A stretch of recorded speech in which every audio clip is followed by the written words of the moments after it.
¿Cómo estás? Martín, si vos tuvieras hasta ahora, ¿qué novedades trajeron los cierres de listas? Bueno, teníamos también el caso de Juanchi Zabaleta en el gabinete. Una conclusión. Bueno, por un lado, la constatación de los cierres de listas y las primeras horas de campaña de la dificultad que tiene la oposición para encontrar un camino común, ¿no? Como el hecho de ir hacia una PASO sin las reglas claras está generándole complicaciones ya desde el vamos, con estas declaraciones de un lado y del otro que empiezan a mostrar más tensión hacia adentro que un mensaje unificado hacia afuera, ¿no? Todavía con mucho para construir en cuanto a oferta de futuro, ¿no? Un poco coincido con lo que decía recién Lucas, ¿no? Sacamos la palabra cambio, pero todavía no sabemos qué palabra le ponemos después de juntos. Y del lado del oficialismo, del Frente de Todos, bueno, un cierre que se intentó presentar como algo salomónico, con Alberto Fernández logrando la cabeza de las dos listas principales y Cristina Kirchner, el kirchnerismo en general, dominando el resto de las listas, pero todavía con muchas fricciones por resolver, con casos que algunos se fueron cerrando. El caso de Zabaleta en Hurlingham más o menos se acomodó en su interna con la Cámpora, y otros que empiezan a hacer ya un problema concreto como el de Santa Fe. No hay un ministerio para cada enojado, ¿no? No, o bueno, al revés, porque fíjate que el otro caso de un enojado es el de Rossi, que es ministro justamente. Y que lo están presionando, ¿no? Para que se baje de la lista. Exactamente, una presión muy fuerte, y él está respondiendo en público y de alguna manera plantándosele al kirchnerismo, que es de donde él proviene, ¿no? Es una situación muy, muy compleja ahí. Martín, quiero que escuches y veas esto que pasó hoy a la mañana en la jura de Kreplak como ministro de Salud. Bueno, Goyan va a la lista. Yo no sé si esto es un lapsus, si es un acto fallido. Por ahí nada, vos me dirás, es algo natural. Quiero que lo analicemos. ¿Lo vemos? Vamos. Dale, ponelo. Fue tan difícil que nos tocó a nosotros en salud hacernos cargo de cosas muy difíciles. Nunca estuvimos solos, no hubo una sola vez que un compañero o compañera del área que sea del Congreso, sea un intendente o sea cualquiera de los ministros y las ministras, todos nos acompañaron con muchísimo esfuerzo, sabiendo que estaban siendo generosos además en esa construcción para el pueblo, porque lo único que importa es el proyecto político y el pueblo que estamos llevando adelante. Lo único que importa es el proyecto político del pueblo que estamos llevando adelante. Un sincericidio, ¿no? ¿Algo así o no? Sí, además una confesión, si querés, de que la política sanitaria está puesta al servicio de un proyecto político, en este caso un proyecto electoral, que queda evidenciado desde el primer momento cuando Daniel Goyan es el candidato que el gobernador Kicillof elige para representarlo en las listas, ¿no? Y en un momento en el que la campaña de vacunación empieza a tomar otro ritmo y empieza a dar un giro a partir de la incorporación de las vacunas norteamericanas, ¿no? Que también van a ser parte central de esta campaña. Ahora, fíjate, Lucas Romero nos planteaba recién esta contradicción. La mayoría, ellos creo que les da el 60% de la gente que reprueba la gestión de la pandemia que hizo el gobierno, y sin embargo el gobierno elige poner a uno de los gestores, ¿no?, en la lista. Porque se apoya en el otro 40, ¿no? Se apoya en el que efectivamente cree que se hizo bien, o que compra ese discurso de que el gobierno lo que hizo fue cuidar a su población y que consiguió las vacunas a tiempo a pesar de todas las dificultades que había en el mundo. Buscan de alguna manera endurecer ese núcleo de votante propio. Y porque tampoco tiene otras cosas para mostrar, ¿no? Porque ¿de qué pueden hablar? ¿De economía? Claro, no pueden. Claro, exactamente.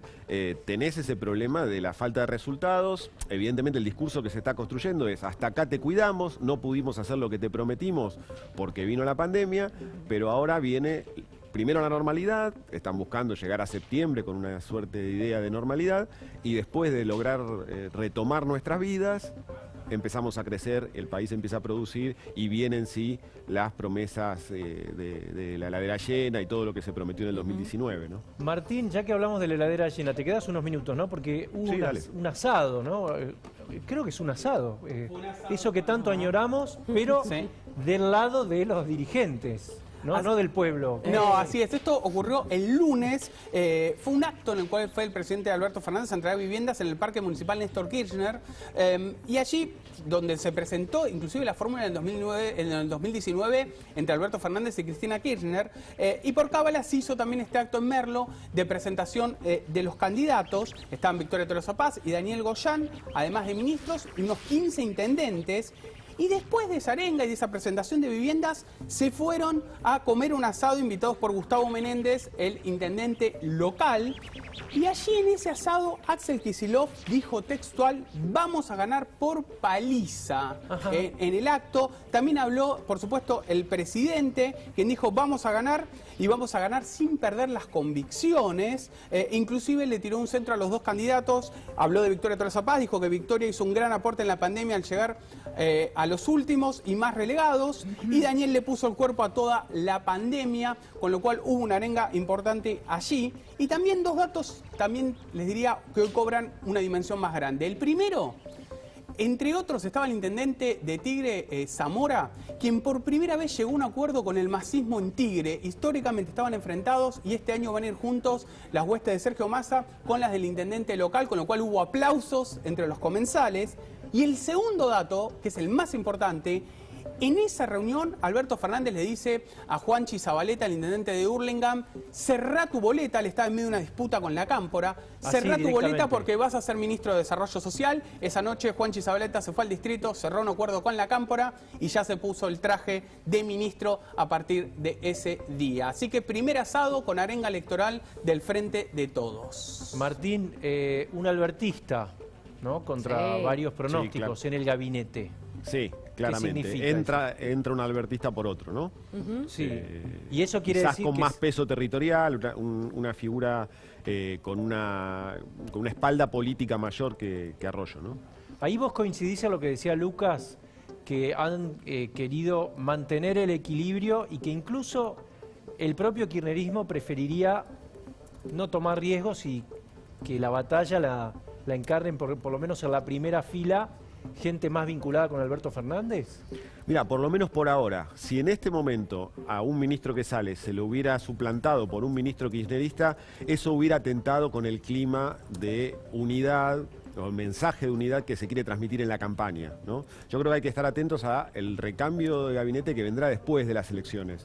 Pero ahora hubiera sido un ruido muy fuerte que a Arroyo lo reemplazara un kirchnerista duro, ¿no? Claro. Creo que tiene lógica con esto de quedarse con lo que tiene. Y si querés ahí ponemos el paralelismo con la oposición. La oposición saca cambio pero mantiene juntos, que es lo que hace que todavía puedan ser competitivos, el hecho de que estén unidos, y el Frente de Todos se queda con el todos, ¿no? Es decir, tenemos que estar acá, tenemos que ser todos los que estábamos para poder competir y ganar las elecciones. Entonces, las dos coaliciones que se están enfrentando, hoy lo único que tienen claro es que quieren estar unidos porque es la forma que tienen de ganar. Después, ¿para qué y con qué mensaje? Bueno, lo iremos construyendo sobre el camino. Manes y Santilli son dos gallos de riña que se están despedazando antes del combate que le importa en realidad el espacio. ¿O está bien? Bueno, ¿cómo lo estás viendo desde la óptica del espacio, no? Sí, yo creo que no fue un buen inicio para esta PASO, no fue un buen inicio que Manes hubiera salido tan a la ofensiva y que la respuesta hubiera sido destemplada también del otro lado, digamos que no se le hubiera dejado pasar ese comentario que hizo Manes en La Nación acerca de Larreta, de que ojalá que no use los recursos de la ciudad para la campaña. Generó un clima muy tenso y estamos camino, al menos en lo que son las intenciones, a llegar a algún tipo de pacto para bajar esa tensión. Del lado de Santilli, sobre todo, están muy preocupados porque este sea el clima que se termine imponiendo en la campaña y están buscando llegar a una tregua y decir, bueno, ya fueron 2 o 3 días de inicio agitado y vayamos a algo un poquito más sobrio y más tranquilo. Porque por lo general la campaña negativa empieza en los últimos días antes de la votación, ¿no? No al comienzo.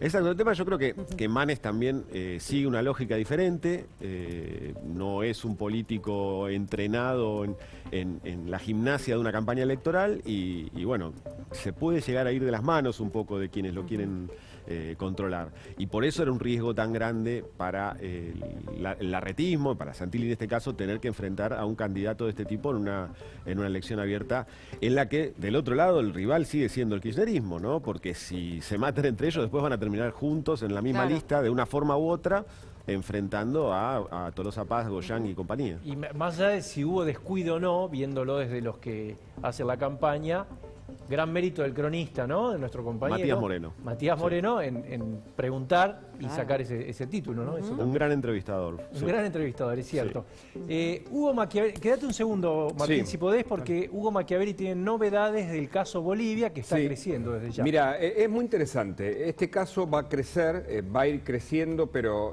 hoy tiene novedades porque el Ministerio Público Fiscal, a cargo del fiscal Claudio Navas Rial, tomó nuevas pruebas que le otorgan por parte del gobierno el ministro de Justicia Martín Soria, la ministra de Seguridad Sabina Frederick y Marco del Pont, titular de la AFIP. ¿Con qué se sustentan o qué elementos reconoce el Ministerio Público Fiscal en su página oficial incluso?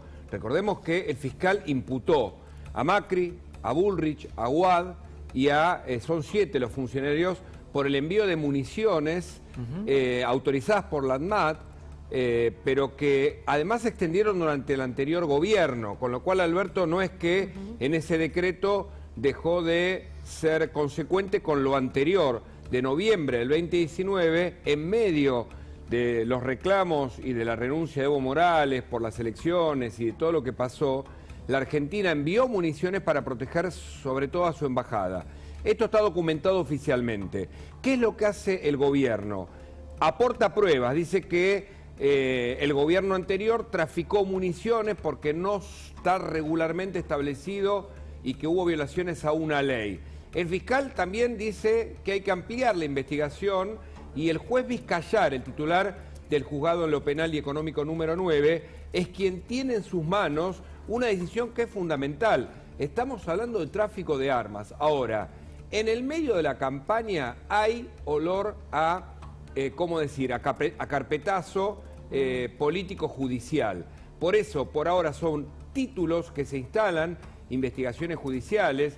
Insisto, el fiscal Claudio Navas Rial impulsa, ya imputó, pero por ahora falta mucho para saber si efectivamente hubo algún incumplimiento por parte del gobierno anterior en el envío de armas, además de los efectivos del grupo Alacrán de Gendarmería, y si se incumplió y hay efectivamente delitos, y por supuesto el gobierno va a agitar esta bandera con un objetivo de campaña claramente, ¿no?, establecido. ¿Y puede llegar a variar en algo el resultado con esto, Martín?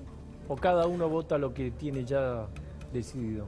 Yo creo que en la campaña no va a tener un peso muy grande. Creo que le sirve, sí, al gobierno para seguir agitando el nombre de Mauricio Macri, que lo vamos a escuchar cada vez que aparezca, digamos, algún candidato frente a un micrófono, y es un caso en el que simbólicamente el Frente de Todos se unifica y puede denunciar a Macri y a Piacere. Creo que fue muy incómoda la aparición de estos documentos para esa argumentación, porque independientemente de que no sabemos efectivamente para qué se usaron esas armas, lo que sí demuestra es que el actual gobierno sabía que había salido ese material y siguió aprobando que ese material estuviera en Bolivia. Lo cual no quita que pudiera haber un delito. Para dar un dato más, hasta abril del año pasado al menos. Sí. Claro. Lo que no quita que pudiera haber un delito, desde ya eso. Claro. Pero desarma un poquito el argumento de, nos sorprendimos porque apareció porque esto surge en ahora Bolivia. esa información. Totalmente. ¿Vos imaginás que la oposición va a mostrar a Macri o lo va a esconder, Martín? Yo creo que Macri va a aparecer poco en la campaña, pero en algunos lugares puede ser una pieza útil para Juntos por el Cambio. Yo creo que Macri va a hacer apariciones... Si puede volver, ¿no? Todavía si sigue varado en Zurich. Exactamente, va a hacer algunas apariciones. En la provincia de Buenos Aires, por ejemplo, algunos dirigentes de Juntos por el Cambio dicen, bueno, en el interior hay algunos pueblos donde Macri mide muy bien todavía, ¿no?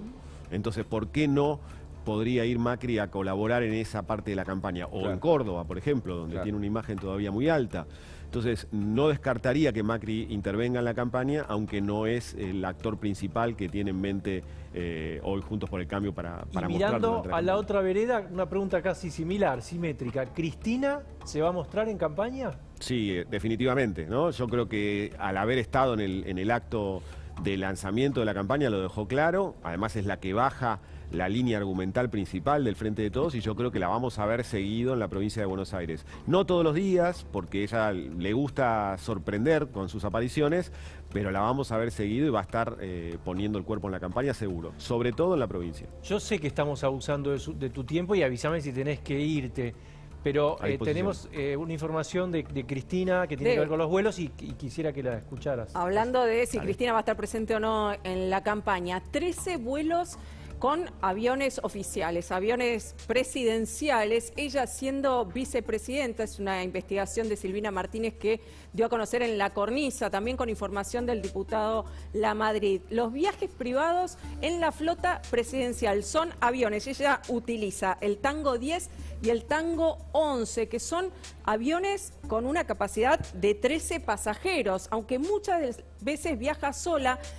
Sin embargo, no se sabe bien quién la acompaña porque no se dio a conocer la información. A pesar de que hay un pedido de acceso a la información, no se da a conocer los nombres de los tripulantes. Como en Cuba.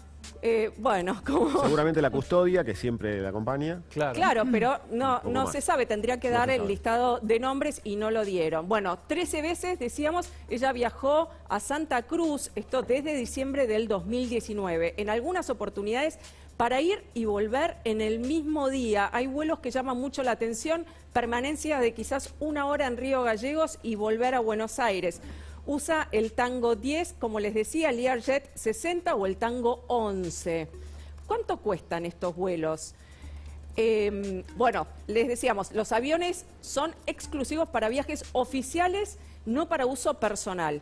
Y son para viajes del presidente, por ejemplo, para ir a un acto político, un acto institucional. ¿No tiene el vicepresidente esa atribución?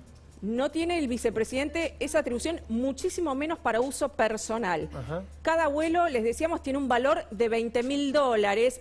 Es entre $14.000 y $20.000. Y decimos 14.000 porque al tratarse de la flota oficial, obviamente tiene un costo menor que si se alquila un avión privado. Pero el costo no baja de $14.000 y se calcula un costo total de $200.000.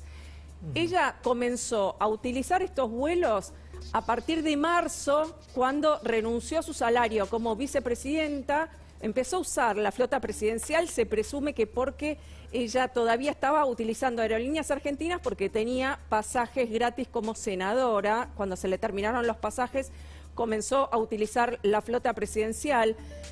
Fue el momento en donde renunció a su sueldo de $300.000 mensuales, pero bueno, renunció a ese sueldo y sin embargo genera un gasto con los aviones muchísimo más alto que ese sueldo, porque son como unos 36 millones de pesos. Pasó a cobrar en ese momento, como recordamos, 2 polémicas pensiones honoríficas de $1.600.000 y como les decía, antes viajaba con los pasajes del Senado. Ahí vemos un detalle, por ejemplo, de un vuelo, partida el día 25 de febrero a las 13 y el regreso, como vemos más abajo, a las 17:40. O sea que permaneció solo unos minutos, menos de 2 horas. Acá vemos también el día 23 de abril, por ejemplo, de este año, 17:30 parte y regresa a las 21:30. Ya lo habíamos contado en un episodio cuando hizo uso también en Calafate durante el mes de junio, digamos, ¿no? Es decir, en una semana 3 vuelos. Claro, claro. Sí. Y es algo por el que estuvo además investigada por la justicia, recordemos, por los diarios que se hacía llevar en el anterior gobierno con Néstor Kirchner usando el avión oficial. Esos iban directamente solos. Claro, claro.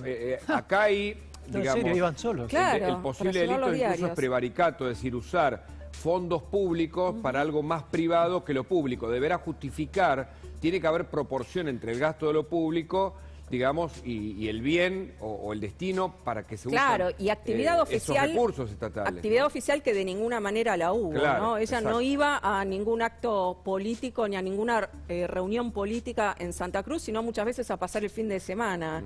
Hay mucha polémica con esto, obviamente se va a seguir investigando porque genera un gasto que se podría haber ahorrado, ¿no? Casi 40 millones de pesos Ah, el nada más gasto seguro, claro. para usar nuestros aviones. Ahí está, nuestro. Martín, vos, bueno, lo escuchábamos a Manes diciendo no usen, sería interesante que no usaran fondos públicos para la campaña.